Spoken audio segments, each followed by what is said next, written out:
Good evening if you're in Europe, good afternoon in New York, and good night in Asia. My name is Sven Huber. It is an enormous pleasure being your host today for this new re.school event about literacy. I would like to welcome you and thank you for spending the next hour with us to discuss one of the main challenges today for schools, building the necessary literacy skills for the 21st century. You can find all the information about re.school on our website, re.school, information about future events, and also the documentation and lessons learned from previous events.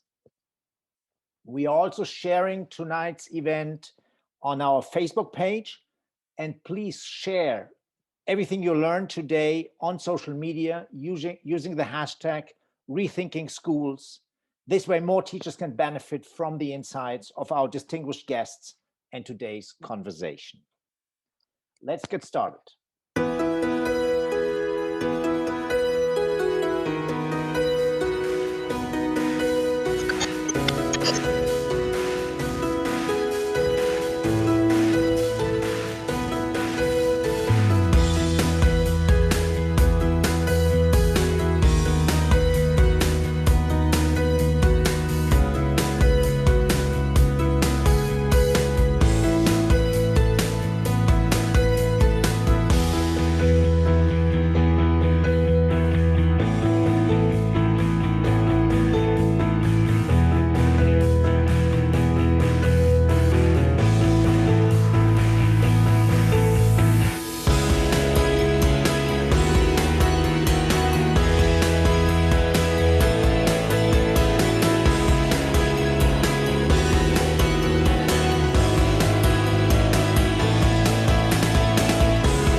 It is a great pleasure to welcome our speakers for today. John Moore has worked in EdTech for over 21 years, initially with Promcom Computers, since 2006 with Renaissance Learning, first as sales director and now managing director for the UK and Australia. Welcome, John. Kevin Baird chairs the Center for College and Career Readiness, is Chief Academic Officer at Achieve 3000, and serves on the board of NABU, partnering with the UN to improve global literacy. Welcome. Cristina Puig is a serial entrepreneur in EdTech, co-founder and COO at Fiction Express. Cristina is a firm believer that overcoming weak literacy skills is the basis to improve learning outcomes. Welcome, Cristina. Patrick McGrath is an educator, speaker, blogger, podcaster, and head of education strategy at Texthelp. Peter focuses on ensuring that technology has a positive, meaningful, and sustainable impact on teaching and learning. Welcome, everybody. It is great having you with us today. To get started, I would like to invite our live audience, specifically the teachers, to share their point of view on today's topic by participating in our short survey. It's just 3 questions, 30 seconds. Can we get the poll up? Perfect. We have 3 questions. Which are the most significant literacy challenges that you face? What strategies do you use to overcome those challenges? And do you teach language and literacy in a transversal and integrated way with the rest of the subjects? We'll give another 10 seconds.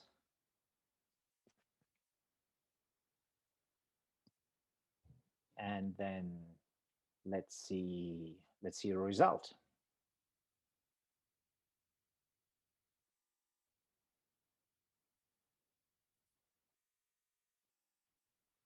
So the most significant literacy challenges: general poor reading comprehension, and few students read for pleasure. What strategies are we using? Teach literacy across all subjects and use online reading literacy resources, and 2/3 teach language in a transversal way. Perfect. So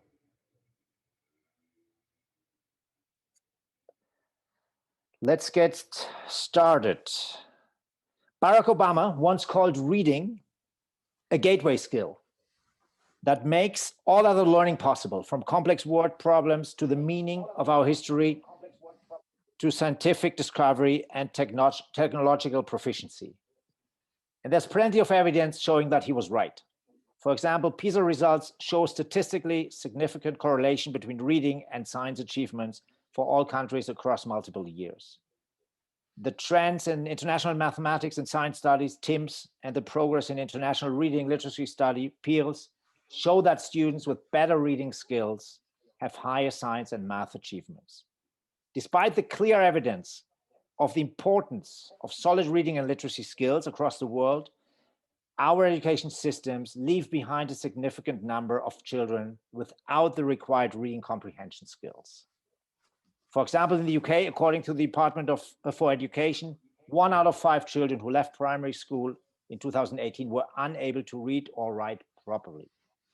According to the World Literacy Foundation, the estimated yearly cost of functional illiteracy to the UK economy is 37 billion pounds, which is over 50 billion US dollars.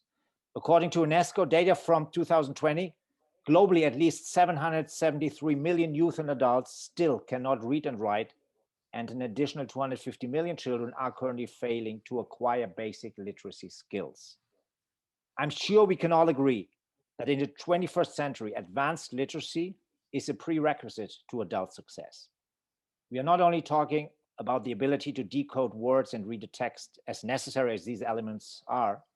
Instead, in today's information society, we have to draw our attention to the ability to use reading as a means to gain access to the world of knowledge, to synthesize information from different sources, to evaluate arguments, and to learn new subjects. With this reality in mind, the question is, how can we better prepare our children for the 21st century literacy demands? To discuss this question and the underlying challenges, it is my great pleasure to open the floor to our guests. As first speaker, I would like to invite John from Accelerated Reader, Renaissance Learning, for his opening statement. John, you have 5 minutes to share your initial point of view. Please go ahead. Thank you. Gosh, initial statement. That's very scary. I thank you, Sven. Thank you for a great introduction.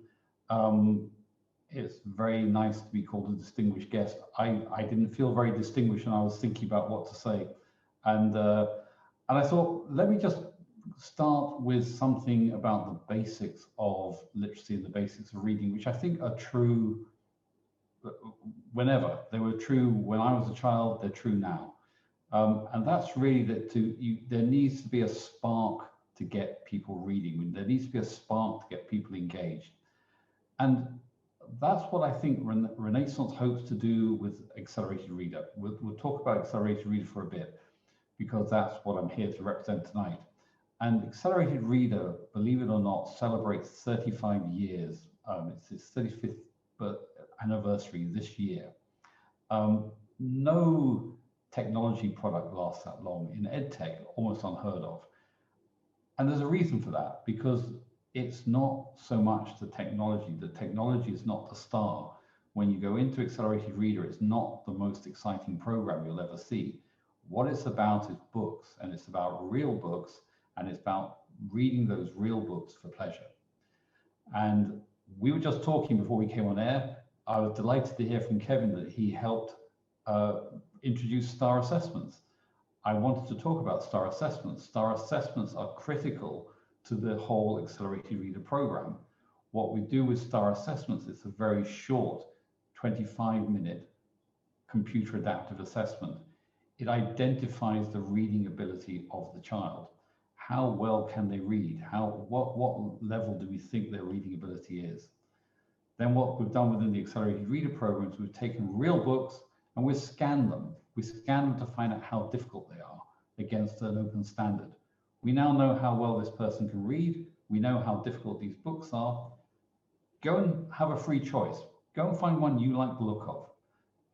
We're not going to tell you what to read. Find one you like, go away and read it. Then when you finish that, come back and we'll sit a short quiz on the PC to find out how well you've understood it. If you've chosen wisely, if you've chosen within your zone of proximal development, within this range of books which we know you can understand, you have a very good chance of passing that quiz. If you pass that quiz, you feel good about it. It increases your self-esteem, it increases your confidence, and you want to do it again. And this is one of the things that we hope to do with Accelerated Reader, is to get that spark, to get that enthusiasm, to start that love of reading. Because to Sven's point, the 21st century, more than ever, reading is essential. If you want to take a driving test, you're going to need to read. Anything that you need to do, you need to have functional literacy. And throughout your whole career, maintaining that literacy and developing it, not just to please your teacher in an early years, but to go on and love the reading, love literacy, develop that skill, is what it's all about. So I think what we try to do with this is to get that initial spark, to motivate people to read and to take that forward. And I'm probably running out of time, but I'll just tell you one quick story. I ended up, for various circumstances, I lived in Ankara, Turkey, where there was no TV. There was no TV at all. I'm that old, let alone English TV. I used to read a lot, and I got very excited about reading. And I used to read a lot of books. And one holiday from school, they said, choose a book from the library, go home and read it. Well, I chose a really nice book. It was one which I really liked the look of. It's called A Christmas Carol. And I thought that must be a nice book, and it's by Charles Dickens. And I didn't get past the first page. And I've never read any Dickens since, by the way, but it was a shock. So find the ability, find the right level of book, encourage the child, motivate them, get the confidence, keep doing it again, gradually move up through the levels. That's what we think is the secret to building literacy. Perfect. Thank you very much, John. I'm sure we can go into more depth as we progress later. Kevin, let's continue with you. And the Chief. All right, very good. You can hear me all right. Perfect. So great to see John Moore and Renaissance Learning here. A few thoughts as we begin our discussion. Number one, the literacy gap is not one gap. It depends on where you're sitting and what your perspective is. For instance, in the work at NABU with the United Nations, NABU is the single largest provider of text for early readers in mother tongues. Because, for instance, if you're in Rwanda, you tend to learn spoken language in one language, but you don't have text to help you learn to read. So that's problem A. And that problem is found all across the globe. Millions of children do not have text in their first language. Secondly, there are some students, some children who don't have text, period. I'm sitting right now outside of Medellin, Colombia, a shining point in South America. And I can tell you that the schools around me, they don't have books and they don't have libraries. And right now in a online environment, many of the students don't have phones or service. So that's a problem. And by the way, right now, there's very little schooling because of the social upheaval.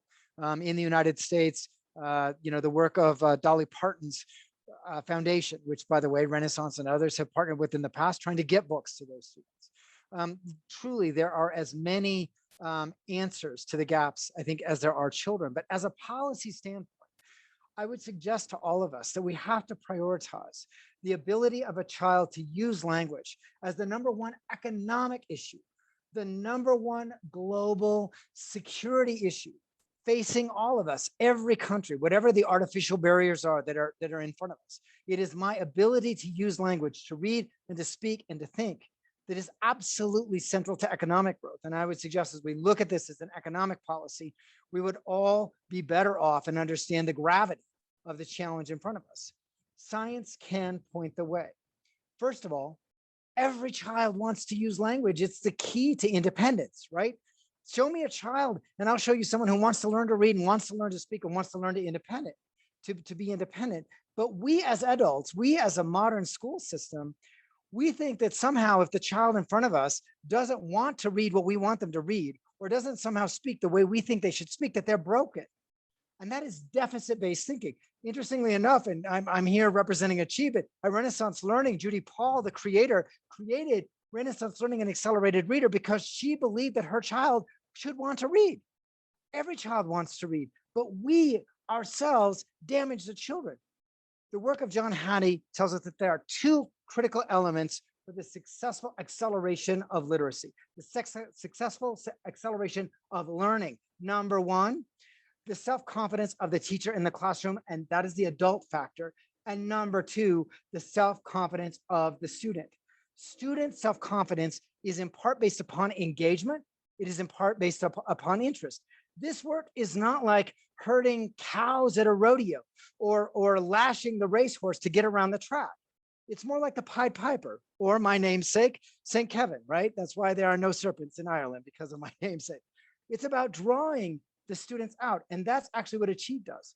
Achieve focuses on the experience from the very beginning so that the student always has success. Literally, we take a text and we make sure that the student's experience of that text is successful. And that if all of us were at various different levels of reading, that's fine, who cares? We could all actually read a version of that text and we could come to the conversation equally. Because the reality is that whether you are able to read and speak at a second grade level or a fifth grade level or a 12th grade level, you probably have something interesting. You have something that you want to say about the issue at hand. We believe if students experience success from the very beginning, they're going to want to follow us to learn about all of the different things in the world. But if instead we view that student as being fundamentally flawed because they don't read at some silly predisposed level, or they're not reading what we think that they should read, if we have a deficit-based view, we will only harm that child. And here's the last statistic. This is from the US data. A student in the 4th grade in the United States that's viewed as being very significantly behind only ever has a 7% chance of catching up. You know why? Because it's our belief. It's our belief that they're somehow broken. At Achieve, we believe that the student is ready to bloom. Kevin, thank you very much for your energy and these initial words. Wonderful. Let me pass on the word to Cristina. Hi, good evening. I'm very honored to be here with you with such a distinguished group of panelists. Well, we agree with everything what you said. In fact, one of our fundamentals is that we have to engage children to read, and we do it through the power of through the habit. We need to create we must create the habit. When they are very young, they are reading aloud by their mothers, but when they are old enough to read by themselves, they must do it. The problem is that they don't want to do it because they have other distractions, and we have to make them read again. I mean, we have to get reading at the center of their joy as well, of the different things they do, right? Like watching a Netflix series is one of the things, but the other could be reading a book. Why not? So we also believe that the way literacy is taught at schools, after when kids are 10 years old and beyond, it's dissociate. I mean, they read on the one side, on the other side they do grammar, they do writing that has nothing to do with this, and on the last, maybe sometimes they do some speaking and listening practice. We think that if you want your students to raise their literacy levels, this must be cohesive. So what we do is we group it and we place reading at the center. So when you place reading at the center, you can really include different themes and topics that are of global significance. You can add different things that are of importance at that very moment. You can do lots of things that really creates an impact and gets them more encouraged to read more. And what's more important is that at the end, with reading, you can cover reading comprehension for sure, but also writing and also grammar, and also speaking and listening. But everything comes in our case, everything begins with the book, with the content of the books. So what we do is we encourage students to master the language at the highest level, and we encourage them also to communicate in a wide range of contexts, which is very important, because this is how life is, right? They have to write, they have to talk, they have to write a statement, but they also can write an email, and this is very different, one thing from the other. And we also understand that the skill-based methodology, which is in many countries, requires changing the way content is delivered, because you have to include this cross-curricular skills like decision-making, like autonomy, citizenship, these skills. And we do it through our methodology, where students create the book, decide on the plot with the author. The author is the one who writes, but they decide on the plot, and they talk to them through a real-time forum, so they can contribute to the story. So we place the student also in the center of the story to make them really think that they are part, which they are. In fact, they are part of the story, and this is how we create, or how we encourage them to read on a weekly basis.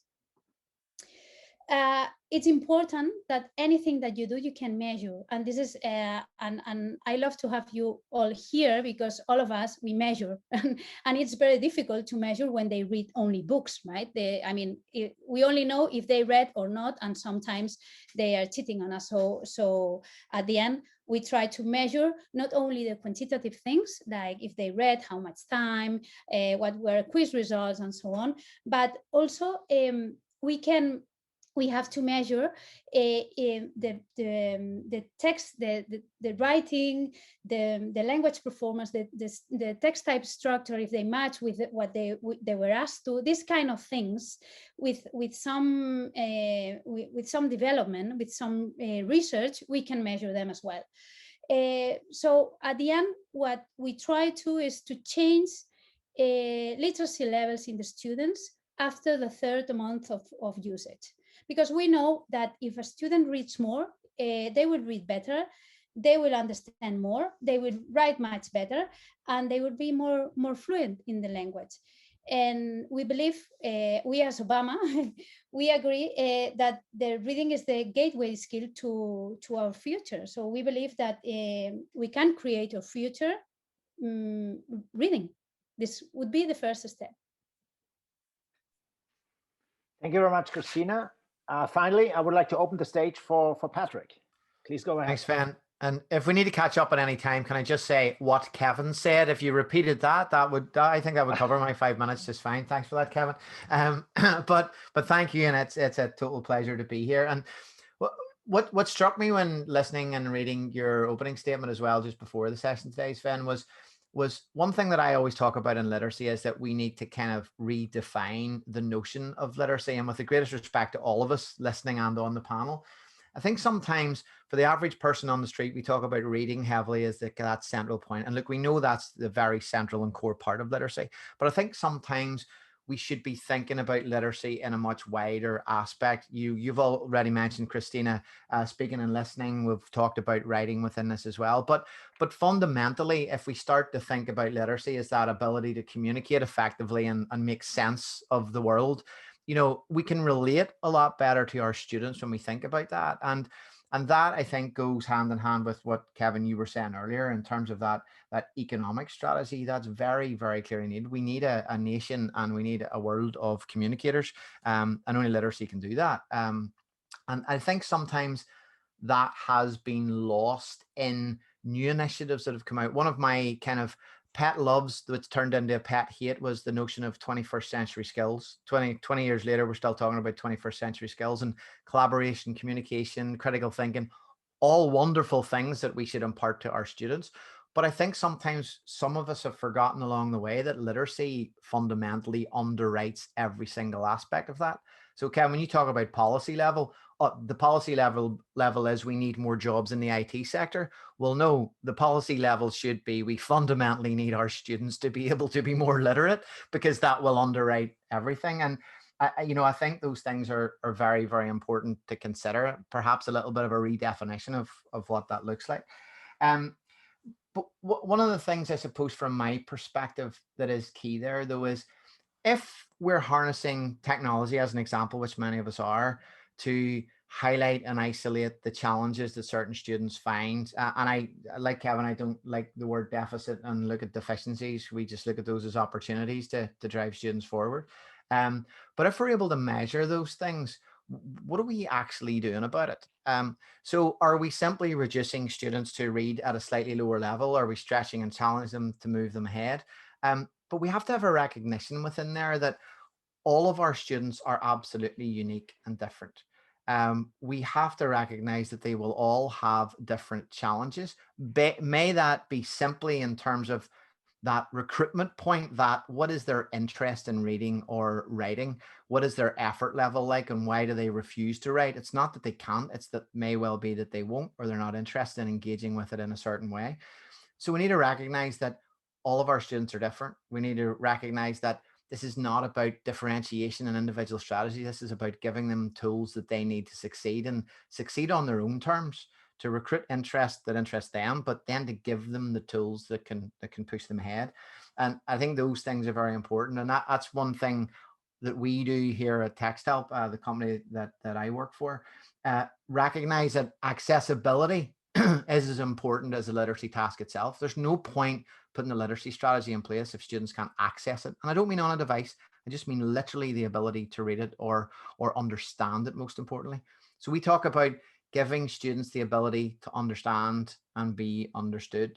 And that's of fundamental importance, certainly to me. So the tools that we do really help with that, because while some people may look at tools that help support students as, well, that's for a dyslexic student. Well, that's absolutely not for a dyslexic student. That's for a student who may be studying for a high level exam and needs the same level of tools simply because it helps them comprehend better, or simply because that's just how they want to learn and how they consume information. So I think support tools within there are essential, but I do think we need to look at the very basis of what we define as literacy and figure out how we measure that and how we address it. And I think all of the panelists agree on this one, that recruiting interest and engagement is not about the shiny lights. It's about building on their background information and knowledge, and really what motivates and drives them forward. And like John, I have never read a piece of Dickens, despite having an entire bookshelf full of a Dickens collection. And that's fundamentally a problem. Why have I bought books to show my friends that I have a Dickens collection rather than reading it myself? I'm not interested, but I should be. Why am I not? We got to figure that one out. So yeah, thank you. That was probably more than 5 minutes, but hopefully much along the lines of Kevin, what you said. I do agree with a lot of those aspects. No, wonderful. No, I think we have opened up already a lot of questions here. So maybe starting to really reframe the problem in a structured way. John, do you think, how big do you think is the literacy problem in today's society, really, in the countries you're working in? It's a huge question, and it's a huge problem. I think I would like to just obviously also agree with everything that Kevin said, but also credit Patrick with reminding us that literacy covers many different areas, and we tend to always jump, well, especially, I mean, I will obviously, but we always tend to jump on reading, but it's writing, it's the whole part of functioning and access. Access to the curriculum, access to learning is a critical problem within our schools. We're talking about 21st century. We're in we're in 20 plus years. We're 20% of the way through the 21st century. Right. If we look back over that period, I don't think much has changed. And we've had a lot of initiatives. We've had a lot of input. We've had people have bought our products. They've done other. There's been how many different government initiatives, world initiatives, and so many other things, Dolly Parton and so on. And yet we still have these problems. And this seems to be a fundamental problem. I think you mentioned 20% of the United Kingdom pupils leaving primary school without functional literacy. It's an enormous problem, especially since, again, if you forgive me just going back to reading is a classic case where 20% are leaving without very good reading skills. They're moving to secondary school, and in the period of 6 months, we have as a society an assumption that some magical transformation has happened over these summer weeks, and they've moved from being a primary school child, to a secondary school child. And actually, we don't teach reading anymore because they can read. They've done primary school. Well, guess what? They can't. And some can't. And, you know, some people are struggling with it. And again, just to agree with some of the other panelists, it is across the board. It's not just one or two people. This isn't we have to isolate these people, and if we solve this problem, everything is solved. It is a challenge that goes across the whole curriculum in all subjects, in all areas. And when we talk about literacy across the curriculum, I think this is probably the single piece that's missing. I'm going to stop talking because I could talk. But John, maybe yeah, go ahead. If I could just chip in on something there, you know, one of the things that I used to do in a role in Texthelp was talk to schools around the country. You know, what's your literacy strategy? Oh, our literacy strategy encompasses maths and science and all of our STEM subjects, and everybody's on board. And then you talk to the teachers and they go, sorry, I'm a physics teacher, not interested in that literacy piece whatsoever. That's the English department's remit. That fundamental challenge there, but it was just to pick up on that strand. I'm glad we're all referencing it today, but that's a real mindset issue there as well, and it's so important across the board. It is. I'll just say one thing before I will give way. We talked about doing the reading ages and reading levels and so on. When we look across the entry level to the secondary stage, middle school stage, year 7, let's say age 11, age 12, something like that, you need a functional reading ability level of around about a 10-year-old, something like that, in order to be able to access your secondary school curriculum. In some schools, more than 50% do not have that. And in some schools, you'll find that there's 20, 30% of the cohort have reading proficiency, maybe down around 6, 7, 8-year-old type of level. If you don't do something about that, if you don't do something in every subject, what is the point of teaching humanities? What is the point of teaching? Well, actually, let's not say what's the point. How difficult will it be for these children to understand their maths and science curriculum if they can't understand the question and they can't understand the textbooks? So literacy across the curriculum, it applies to all areas. And then the academic literacy that you need on top of that in order to be able to do well in your exams and to also to be able to decode the textbooks and the handouts is another whole challenge that sits on top of that. So I think I'm agreeing with everything everyone else has said as well, and just saying it is a huge problem, and I haven't seen it going away, but I'd be delighted for someone to correct me on that. Kevin, what's your perspective on this? You're working with the UN. Are there strategies in place, or? So I thought I'd start by just giving us some numbers. Okay, so 250 million children across the globe lack basic literacy. I'm not talking about being able to be a computer engineer. I'm talking about basic literacy. 250 million kids. And in the United States, we like to know that we're beating our friends across the pond. So the UK has 20% of their kids. Well, it's 25% of ours that are significantly behind. 14% of adults in the United States can't read. But actually, I think if you consider the challenge, I'd frame it a little bit differently. Okay, so in preparation for today, I looked up what jobs are highest in demand in Europe: engineers, social workers, psychologists, lawyers, chemists, biologists, mathematics, and physics. How about Asia? Business development, healthcare, customer service, cybersecurity, etc. Africa, infrastructure, service, banking and finance, etc. What jobs are going to disappear? Taxi drivers, store cashiers, fast food clerks. If you look at what's happening globally, and by the way, we are about to see what happened in the early part of the last century. And I'd like to remind us all that in the early part of the last century, We had a whole bunch of conflict, all these bad things globally. The gap between the have and the have-nots is not only growing, it is accelerating, right? The critical thing for the growth of the new emerging middle class is making sure that these children have opportunities, and that means that they can grow. So you asked the question, the first question was, how big is the problem? I think the problem is massive. I think that most of the things that we spend money on at a policy level, at a governmental level, really kind of completely miss the mark, because we're growing this huge gap of inequality. But the last thing you asked was, are there strategies? Well, there are strategies. And you know what? They're not rocket science. Talk to kids using more advanced language. Make sure that students have texts and texts that are interesting to them. Reward students, motivate them, give them the positive feeling for reading, right?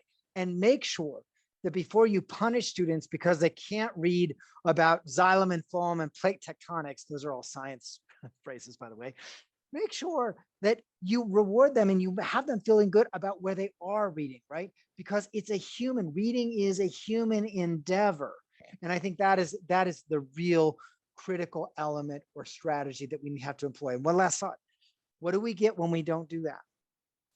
We get huge swaths of developed countries like the United States that believe the earth is flat. That's true. That believe that the moon landing never happened, but it was a movie shot in the California desert. Kids, the very fundamentals of how this planet operates are dependent upon the conversation we're having right now. And I don't think I'm overstating the case. Cristina, you talk to teachers every day. So we have already talked about the importance, obviously, of mastering reading comprehension and writing skills for the overall school results. What are teachers saying about that? And what are their strategies? Well, jumping in just in the questions that you were asking before, if you have 20 and 25%, you cannot imagine, and in US and UK, which are the top reading countries, you cannot imagine how things are in Spain, Latin America, and well, other countries, not really far from the UK. We are not really far from the UK in Spain. So the problem, you said that the problem, Patrick said it in the initial statement, and also John, when he said that the problem is they don't have this functional reading level at the age of 11, 12. So imagine how dramatic it is if this kid grows up and at the age of 16, he still doesn't have this functional level. It's something, you know, that we have to really change. So for what they say, what the teachers always say is that reading is the key. It must be tackled, we must begin at the age of 6, 7, when they begin. First, we have to read them aloud. Then we have to get them to read by themselves, reading aloud, reading with you, with us, with the teacher, with the parents. And because if not, what happens is what happened in the last PISA in Spain. The 8% of the students who failed maths failed because they did not understand what was the matter of the problem. I mean, they had a reading comprehension issue. It was a reading comprehension issue. It was not a math issue, and this is very dramatic as well. And yesterday I was reading, I just wanted to highlight this. Yesterday I was reading a book which said that if you wanted to foster your empathy, if you were to be more empathetic, you had to read fiction. You don't have to watch films. You don't have to talk to people. You don't have to make people think or feel or anything. You have to read fiction, because through this reading, you will think, you will feel, and you will explore different sensations and different feelings. And this will make you more empathetic. So reading is the basis for us. So it's to have more empathy. It's you have to read fiction. More important to read fiction than the how-to book about empathy, right? Very good. Patrick, would you like to add anything? So when I think about what you have been saying, it looks like the real problem is in primary, right? In primary school, because we are not able to really bring the kids to a level at the end of primary, or are we missing also something out at secondary? First of all, I'm still trying to get over the fact that the world isn't flat. I've just learned that from Kevin today, so that's good. but he might be wrong though. Point. He might be wrong though. It's a serious point, well fake made. news. But so I mean, I think I'd come back to it in a very general term, though, Sven. If I look at the UK, and it was interesting, Cristina talked about the US and the UK as these sort of well-developed countries in terms of their levels.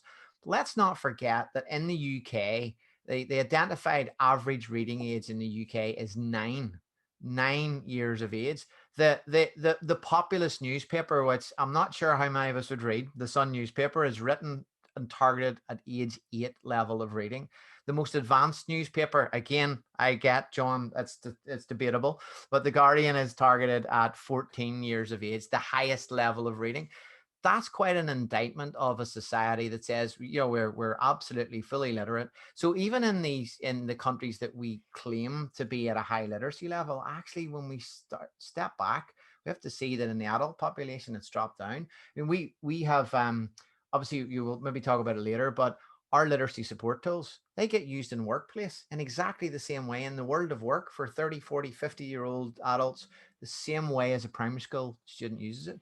But to your point, I would pick up actually on what John said, and his comment struck me, which is we kind of stop teaching reading when students get to secondary school. And that tends to feel like it's the case quite heavily. You put so much effort in where possible at the early years. We have certainly seen in our studies a drop off in what we would call key stage 2 here in England, upper key stage 2, sort of upper levels of primary school. What we really see in the studies that we have run through impartial agencies is the drop in so many areas when students hit that secondary school level. So we see vocabulary dipping, we see reading aids level dipping, we see writing levels dipping, we see sentence construction really going backwards. We see massive drops there. And so that's frightening because there's two sides to that. There's perhaps it's overwhelming for a student to reach secondary school, and we get that, and new levels of vocabulary and all these new subjects facing them. And so that can be a challenge, but perhaps we're simply not teaching reading and essential literacy skills in the same way as we are when we focus in primary school. And I think that's a challenge. And maybe it goes back to my earlier point of outside of the English department in secondary school, we kind of tend to go, maths teacher, literacy is not my thing. And for us, actually, interestingly, this year through COVID, and I'm sure we've said somewhere we would mention COVID, but through COVID, maths and math, depending on where you're from in the world, was the one thing that we saw really came to the fore of students needing additional help and support around the actual language of maths, not necessarily the problems and the concepts, but this language of maths. How do I articulate? How do I communicate? How do I express it? And so, yeah, look, I think there's challenges, but for me, the data that we have shows that it's that very first year of secondary is the massive drop. And if it's not recovered then we've got a ticking time bomb there going forward throughout all of secondary level education for sure. Yeah, it's hard to catch up, right? So, Kevin, what's wrong here? What's the underlying reason that prevent our education systems doing a better job? What are the challenges schools face, or the limitations they have to develop better literacy skills in the broader sense as we have defined it now? Well, first, I'll take a page out of my own playbook here, which is let's be strengths-based. So in the immortal words of Barack Obama, yes, we can. There is no challenge that we cannot overcome. And I won't mention the C word. I'll say that if you look at what's happened in just the last year, right? We sequenced the DNA of SARS-CoV-2, and we had a vaccine that started rolling out. Yes, we can. So what do we need to do to make it a reality? Number one, access. NABU provides access to text to students who do not have electricity for more than 3/4 of their day. It doesn't stand in the way. Yes, and every single human being you see on the screen is in some way dedicated to access. What's our access agenda? Number two, resources, and those tend to be money and time. All right, money would seem to make sense, but let's face it, if I am funding my big STEM program, but 3/4 of my kids can't access it, there's a problem there. But time is also focus time. My friend Ray McNulty says priority, priority, priority. If you try to chase 2 cows, you will catch none. Which cow are you going to chase? and chase first. And that would be my ability to use language. And the last is skilled adults. When I was at Renaissance Learning, we executed the world's largest global study in reading. It was across multiple continents. We've actually now at Achieve 3000 conducted the world's largest multi-year study in student engagement. We know a lot about how to do this, but until everyone decides that they want to know how, like you were saying, Patrick, if the math teacher in secondary doesn't want to know how to help the kids actually read the math problems, I have a problem. So if I were suggesting a policy prioritize, I would say number one, what's my agenda for access? Number two, resources, money and time. And number three, skilled adults, literally taking the things that Cristina knows and Patrick knows and John knows that we know actually work. Cristina, do you want to add anything to this? Yeah, I would only say that another thing that we are lacking of is the number of hours dedicated to reading for pleasure. When I go to a school and I see that they spend like 1 hour a day, every day, reading for pleasure, I think, well, nice, first step checked. And when they say no, we read half an hour every 2 days, I begin to frighten because things are not going to be the same. And just to add something to what Kevin said, I would say that we have to train teachers, helping them understanding that things have changed. I mean, if kids do not like to read books, printed books, they like to read different. They like to read by themselves, what they want, when they want, and where they want. We have to try to align with this. I mean, we can align with this, but just shifting a little bit how things are done. And the first step is to train teachers.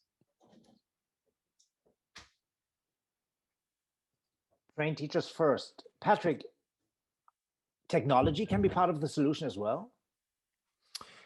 Yeah, I mean, for sure. And Cristina mentioned that magic number of 1 hour of reading a day, and some time ago we ran the stats on that, and 1 hour of reading a day for an average upper primary school student equates to almost 4 million words in a year. 4 million words in a year. That is massive. That's helping fluency, vocabulary acquisition. It's helping context. It's helping us learn how others communicate. We all know the things that helps with. But the challenge also is linked into, again, what Cristina said earlier, which is students and pupils are engaging in different ways on different platforms through different subjects. I am a huge fan of a Kindle for reading. My 16-year-old daughter has had a Kindle for at least 10 years and has never once picked it up. Why? Because she prefers paper, and I'm thankful for that. But we all engage in different ways and on different platforms. So marrying those two together, technology ends up being one of the bridges for me, because first of all, we need to be able to support students whatever their level of ability is, whatever or however they want to be stretched and challenged and pushed and driven forward. But we need to give them access to the tools wherever that learning happens. We need to give them access to the tools that support every potential area of literacy that they might need, whether that is speaking, listening, reading, writing, oral fluency, whatever we happen to be building. Technology has the unique ability now to do that. And I used to think 15, 16 years ago, when I was looking at ed tech and how it could support literacy, I used to think engagement was about the shiny lights. How do we get primary level boys to write more? Well, we'll give them an iPad and we'll make sure on that device they're more engaged in write. That's not at all the thing. And we all know on this call that engagement is about interest. It's recruiting interest in their background, in their cultural references, in their language references, in their soccer or rugby or football interests or hobby interests, whatever it happens to be. We need to do that.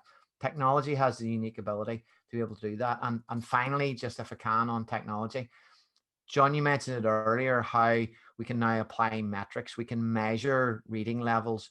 We also do that on writing levels. So we can now tell through language of acquisition and accuracy what a writing level is. The key question is, technology now will give us that, but what are we doing with it as educators? Are we taking all this data and we put it on a cloud somewhere and looking at it and going, well, that's lovely. At the end of the year, they have improved by 1 year. Superb. What did we do in the intervening period to establish how we could help that individual student? How could we drive them forward? Data has to be actionable, but again, we can get it all from technology. John, how do you see the potential of technology in learning and literacy development? So I'm just loving this conversation because there's I'm just, everyone, when they say, I'm just writing stuff down here because I'm agreeing with everyone. Technology, well, technology, look, technology, I'm going to tell you another little anecdote. In the UK, as you probably know, we had our first school shutdown last summer, really, and then we had a second one in around January time. So all the schools shut. Never happened before that I'm aware of across the country, and everyone had to work from home. The first time, it was an absolute disaster. You know, I'm not saying it was, but everyone's saying this is a total disaster. We can't do this. We can't do, you know, we're going to try and send back a few bits of paper with the kids. If we're lucky, you know, if they read a book, we'll be happy. You know, maybe we'll try and make contact once a week or whatever it is. And I don't know what they were planning to do.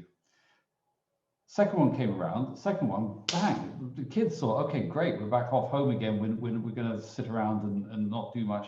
They had work coming out of their ears. The work was arranged for them. The lessons were being taught remotely. Everyone was using all the new platforms which had come out. They were being assessed. There was a steady string of engagement all throughout the day. And I'm a school governor, and when it came time to go back again, when we said, right, we're going to open up next week, the head teacher was saying, well, why are they opening up so soon? We've got this remote curriculum working perfectly. We've had better engagement in our parents' evenings. We're loving the feedback we're getting. You know, our platforms that we're using are fantastic. We're getting engagement from the kids.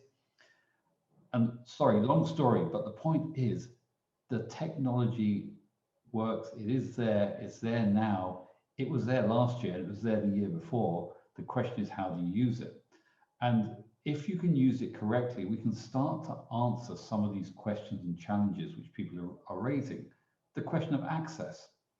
Access can be made more available, but it requires a whole ton of infrastructure. It requires money. It requires political will. And then it requires people to engage on it. So it's no good having the technology if you don't use it, and you don't use it in a worthwhile way. And I think time is the other bit. You need to make that time available, because there is so much other technology. And in some ways now, our children are doing more reading than ever before. They're reading all the time. They're reading text messages. They're reading Facebook. They're reading, you know, whatever it might be. But we need to find time when they can actually engage, hopefully in empathetic fiction, because that would be good if we can get them to read some fiction and increase their empathy as well. So I'm actually quite optimistic about it, but sometimes it takes a seismic shift to change the paradigm where everyone just goes from, we know this technology is here, oh, now we're using it. So that's probably a big challenge. No, and I'm sure we all would agree that the last year, everything that has happened and is still happening, pushed technology obviously a lot in education, and will further so. Is there anything else some of you wants to add to the power of technology, and how we could technology maybe even use better and wiser?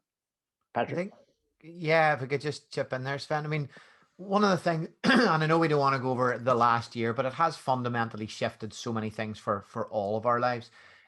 One of the things that we saw from a literacy perspective and feedback from educators were that when we went into that kind of sudden remote learning piece, that in a typical average school, we might have 5% of students who would be classed as dyslexic, and therefore in need of certain pieces of technology potentially to assist them in reading or in writing. What was very clear throughout this extended period of remote learning, and therefore increased technology usage, was that more and more and more students were starting to use this so-called assistive piece of technology simply to help them read more or read better or read in a different way.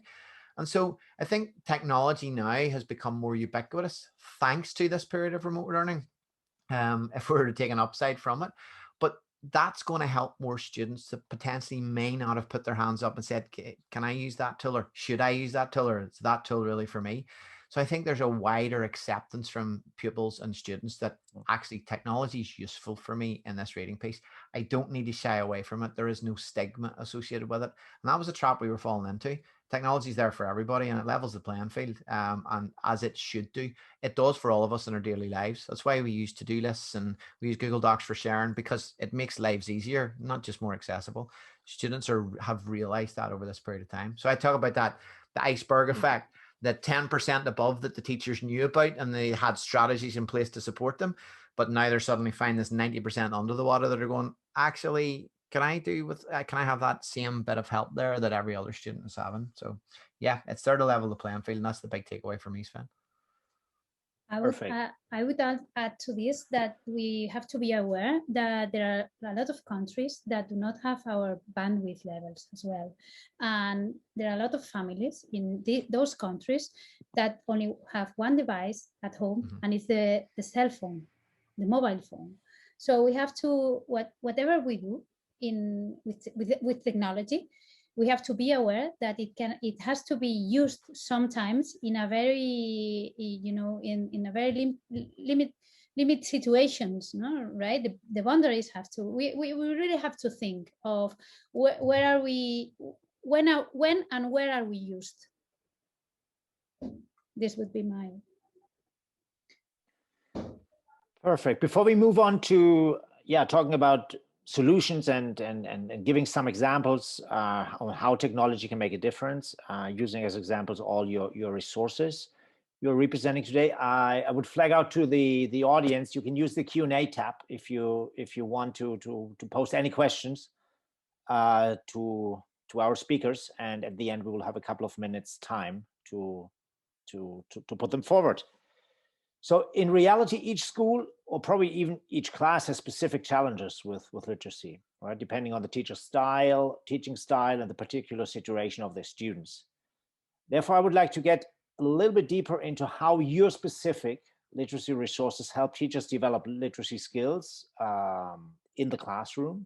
What makes you unique, and what problems are you really solving with your resources, and how do you do this?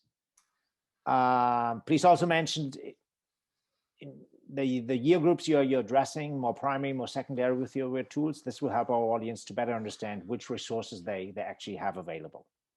Patrick, let's start with you, with Texthelp.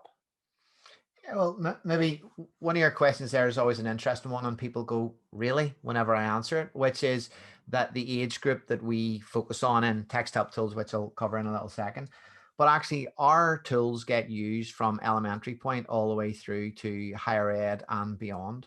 And it's the same toolbar with the same features, with the same supports that everybody uses, whether they're in the world of work, they're studying at higher ed, or they're just learning to read and write. And that's quite a surprise to a lot of people. But actually, that's, for me, the sign of a good piece of technology, that it's applicable across the board. And for pupils going through, sort of from that early stage through the literacy journey, can have consistency of support. So I guess then to come back to the question, what is it we actually do? So I talked earlier about this ethos in Texthelp of helping every child and every adult understand and be understood. And so we do that really through 3 quick tools. One of them is a tool that many people will have heard of, and it's very topical based on the fact I was going to redefine literacy, but it's actually called Read and Write. So no surprises there. Okay, so it should really be talked about as reading and writing and literacy. We'll come back to the renaming it later. Read and Write is actually used by over 40 million students and users around the globe on a daily basis to support them in reading and writing particularly. And fundamentally at its core, it gives every user access to about 20 different, let's bring it down to its basics, 20 different buttons that they can use to support them in ways that they need. The most important one, that is the most used one, is simply text to speech. So text to speech on a web page, on a document, in a PDF, anything that's not accessible is made accessible. So that's useful for modeling, for language acquisition, where your first language isn't English, but you're studying through English, to model words, to get translations. really useful. Also useful for a student, for example, with dyslexia, because they can have color-coded language read aloud, so they can focus on the comprehension and not necessarily on the decoding of the reading piece.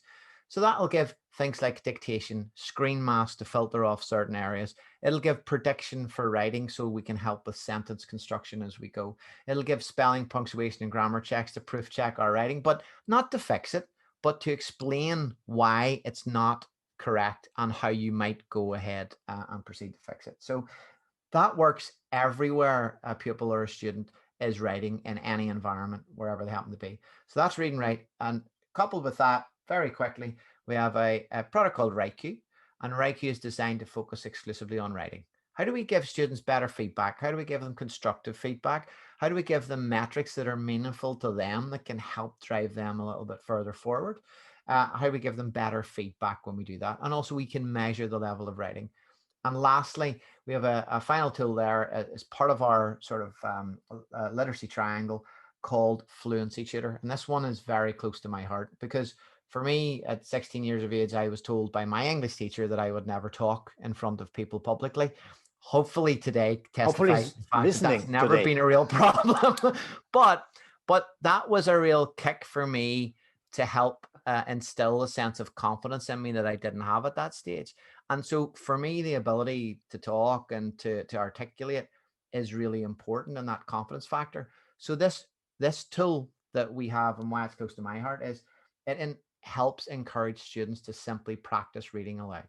So it gives them passages, it gives them supports, encourages them to read aloud, record it and share it with their peers and share it with their teachers. It does lots of fancy stuff in the background, like measure all of the statistics, but fundamentally read aloud more. And it encourages students and motivates them to do that, because fluency, comprehension, understanding, building on your own interests, not what your teacher sends you, what you want to read at the level you want to read it at.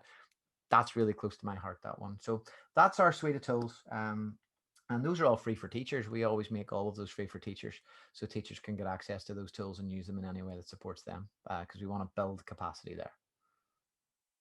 That's wonderful. Thank you very much, Patrick. Kevin, how does Achieve 3000 make a difference to teachers and students? So first of all, I just want to say that in Achieve 3000, we integrate Texthelp K 13 and plus. So I can say that what Patrick said is absolutely true. And we literally from before kindergarten to students who are in university, help them to read better. So I'll give you a statement of outcomes. Achieve 3000 accelerates student literacy skills from 2 times to 5 times expected. So 2 years growth to 5 years growth in 1 year's time, or about 9 months time. Why or how? So what the technology does is essentially it takes a text and allows all of us to experience that text in a way that we can read it, literally at our reading level. And my example of that was I could have 3 reading levels. One reading level might say Mother Teresa was kind and helped others. The next might say Mother Teresa founded a philanthropic community that helped the poor and infirm. And the last one might say Mother Teresa is a historical example of fighting poverty through abnegation. Abnegation, by the way, is one of the 100 hardest words in the English language. But inside of that, the real thing that we're doing is that no matter how well you can read, you can actually engage in reading and in the conversation with your peers. And what we know is that more than 90% of all of the students who are inside of the Achieve 3000 platforms indicate that they are confident in their ability to read that text, even if they are reading about abnegation. Perfect. Thank you very much, Kevin. John, how can Accelerated Reader help me as a teacher? Thank you. Well, I think I probably hit on this in my opening statement. I probably got this wrong, but the thing about Accelerated Reader is just actually to make sure that everyone is reading at a level that is accessible for them. So Accelerated Reader does not teach reading, it embeds practice of reading, and it embeds practice of reading at the right level. And then with the STAR assessments alongside it, we try to make sure they start at the level that they can access, and then we measure over time to see whether progress is being made. Within the Renaissance products, we also have a digital content library from Myon Books, which produces up to, well, in the UK we've got about 1,000 books in British English accents, but we also have about another 4,500 in US accents, and there's other libraries that can be added to that, which gives access to a rich digital content, again, all leveled, so that when I know what my reading range is, I can go and find books within that range. I just want to say one quick thing. The idea of the zone of proximal development, this reading range, it is not prescriptive. It is a guide. It says you may get the most bang for your bucks in this area. You're likely to make the most progress by reading levels which you can understand and comprehend and enjoy. But you can read more difficult books, but you might be guessing some of the words. If you read books which are much easier, you may not make too much progress. So that's, to answer your question, how does that help teachers? It's the idea is it's supposed to hone in on the area where you can make the most progress in your reading at any one time. I'll leave it at that. Very good. Thank you very much. Finally, Fiction Express, Cristina, please tell us more about the power of co-creation. Well, we are covering primary students from year 3 to year 7, more or less, for SEN students up to years 8 and 9. For English native students, but we are also used in non-English native students. We are covering secondary students there, and we also place the students, everyone in their level, they have to read in the reading level, because this is very important. It's better that they read at their level than reading an easier text or a too difficult text. This is the other thing. And yes, the power of the co-creation, I mean, when they create the story, they vote on the plot, they talk to the author, this is great for them. But the most important thing is how this content is created. This content covers the curriculum. We are covering all the text types they have to cover for example, the IB schools. They have to cover different themes and topics and text types, and we are covering them. Also, we are very much aligned to the Cambridge assessments for English as a second language, and as well for the other language that we are covering, which are Spanish and a language where I'm from, which is Catalan. We are also covering the curriculum requirements. So when you read a text in level 1, you will find the grammar, the vocabulary, and the structures they have to cover, or they have to learn at those ages. And then everything that's created from this content is created related to this. So at the end, we said literacy is something very difficult to measure. It's not only a matter of measuring what is quantitative, what you can count, like reading time, which is an issue, reading time, but we measure it, quiz results or number of mistakes, they can, everything of this can be quantified, but you also have to quantify the language performance, the text type structure matching. I mean, if they are doing a descriptive text, which kind of language they are using, or which kind of structures they are using, you have to really measure this. And then you have to also to integrate different items to measure as well the softer skills that we said before. So a few figures from Fiction Express. We improve after the first 3 months of usage. We improve reading comprehension by 20%, speaking by 13%, and writing by 55%. So if they read more, of course they will understand more, but the best thing is that they will write much better. Perfect. Thank you very much. Looks like that technology is really from different angles here, offering us a great variety of possible solutions in getting better teaching literacy. That is really necessary, as we have seen at the very beginning. Before I think we don't have a lot of questions yet, so probably the audience is really here just very interested in listening to what you have. If you have a question, please put it up in the Q&A tab yet. Before, I would like to ask each of you for one idea, one final idea, maybe just one sentence on one each of us can do tomorrow morning at our school to improve our students' ability to develop their literacy skills. We talked already about the 1 hour reading per day. That's probably one strategy, but maybe there's something else you would like to recommend.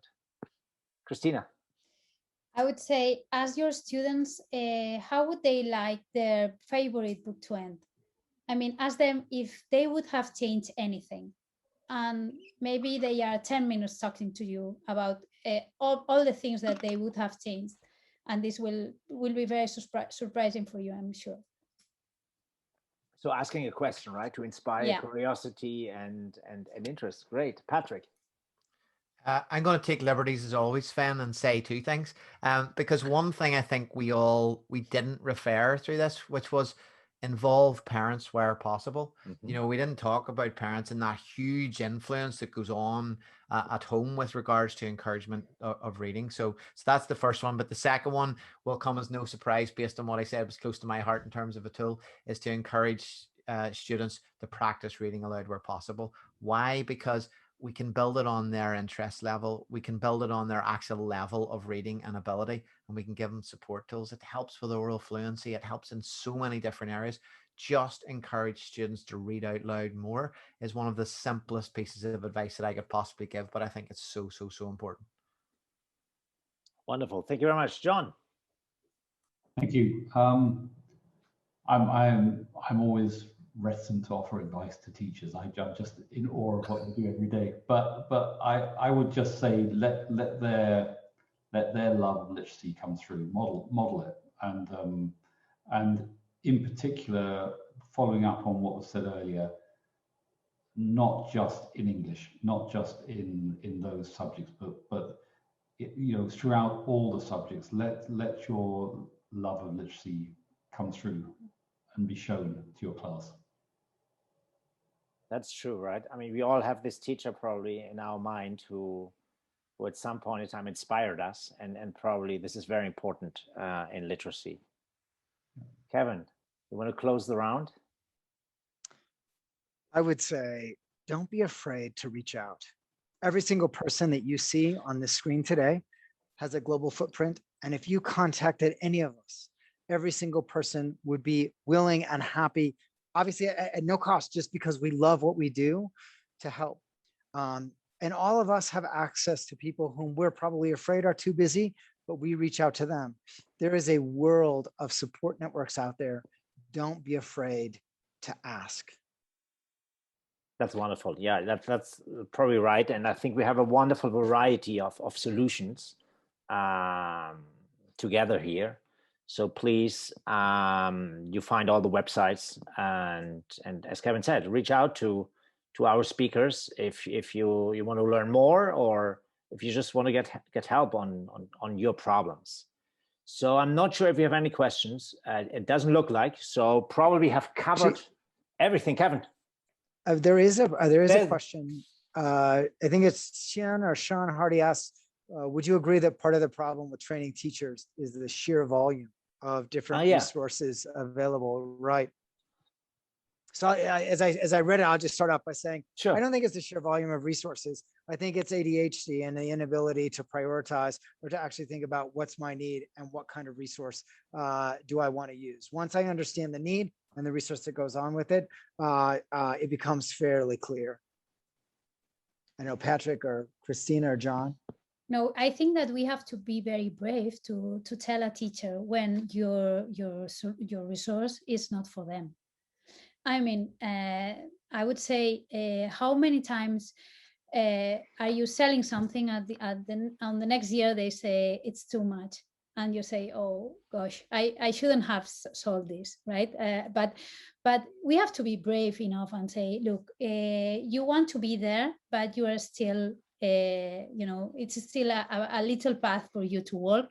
Just walk it, and I will be on the other. At the end, I will find you. Don't worry.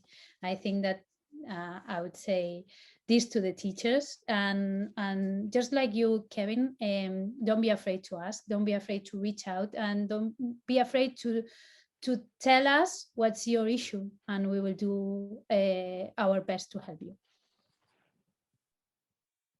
I think just on that, Kevin, on a on a technology piece, you know, thinking about technology resources rather than sort of more traditional resources. One of the things I always say to teachers on that is, ensure anything you pick is cross-platform. Let's not get tied into devices. Nobody's interested. This is literacy we're talking about. And secondly, look how things tie up. Kevin at G3000 and ourselves work together. John, you may not know that that Fluency Tutor piece that I have, every single reading passage is accelerated reader leveled within it. So if a school's in an accelerated reader program, they can tie into that. I think these things are important, that when resources are being selected, that they can link these things together. And I'm talking exclusively from a technology standpoint here. And that can help that focus piece that you said, Kevin, in terms of making sure you have end-to-end help for students that actually make sense and link up. So I mean, I was going to keep quiet, but I will jump in, because that actually is the reflects on the question, because I didn't know that. And I didn't know that, and I'm working in the company. I didn't know that. So for teachers who are training, I understand that it's overwhelming, the amount of initiatives they have, the amount of resources which are out there, the sheer change and the complexity of what's out there. But I also think that's 21st century life, and this is the situation we're all in. So I don't really have a solution to it. But I think what Patrick, Kevin, and Cristina have said is helpful. Just ask as much as anything, and look at what's working. I think look at what's working. That's probably the best bet. Yeah. Yeah, and probably everybody who's developing technology for education, right? I mean, you have to understand that we have complex environments out there, and make it as easy as possible, right? So I think the time is up. We touched upon a lot of things. I think I will just leave it with the idea that technology can really help us to create more access for everybody to reading, to literacy development. That the power of technology can really offer personalized learning paths and reading paths to really make sure that everybody's learning and reading on their level, maybe a little bit above, right, where learning is really taking place, to be a little bit stretchy. And maybe the third element that came out of the discussion is real-time feedback, right? Technology gives real-time feedback, and by doing that, it stimulates again the interest, the reading, and the learning. So let me just thank you very, very much. Our panelists, Cristina, Kevin, John, and Patrick. It was a pleasure having you all together here, and your wonderful companies. And thank you very much for the wonderful work you're doing in promoting literacy and helping both teachers and kids to become more literate.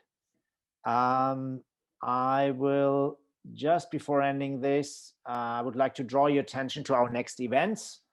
Next month, we have the big annual re.school forum, both in English and also Spanish language. In English on the 21st, 22nd of June, and Spanish 29th and 30th of June.